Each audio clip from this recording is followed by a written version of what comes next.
পৃথিবীর ইতিহাসে এমন একজন জালেম দেখাতে পারবেন না যে জালেম জুলুম করেছে আর তার প্রায়শ্চিত্ত তাকে দুনিয়াতে পেতে হয়নি। পৃথিবীর ইতিহাসের সর্বপ্রথম জালিম, মানব সভ্যতার মানব ইতিহাসের সর্বপ্রথম জালিম ছিল কাবিল। আদম আলাইহিস সালামের ছেলে কাবিল, সে জুলুম করেছে নিজের আপন ভাই হাবিলের প্রতি। আল্লাহ তাআলা তার মুখ সম্মোচন করে দিয়েছেন, তাকে অপমান অপদস্থ করেছেন, তার এই কুকর্ম আল্লাহ তাআলা ফাঁস করে দিয়েছেন। এটি ছিল আল্লাহর পক্ষ থেকে তার জন্য দুনিয়ার শাস্তি, আখিরাতের শাস্তি তো আছেই। পৃথিবীর ইতিহাসে বহু জালেম গিয়েছে, নমরুদ জুলুম করেছে, আবু জাহাল জুলুম করেছে, উতবা সাহেবা জুলুম করেছে, অনেক পরাশক্তি জুলুম করেছে। আল্লাহ তাআলা তাদের প্রত্যেককে অপদস্থ করেছেন, অপমান করেছেন, তাদের মুখ সম্মোচন করেছেন, তাদের শাস্তি দিয়েছেন।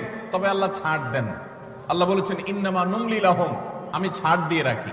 ইন্না কাইদি মাতিন, ছাড় দেওয়ার পরে যখন ধরি সে ধরাটা হয় বড় শক্ত, সেটা থেকে বাঁচার কোনো উপায় থাকে।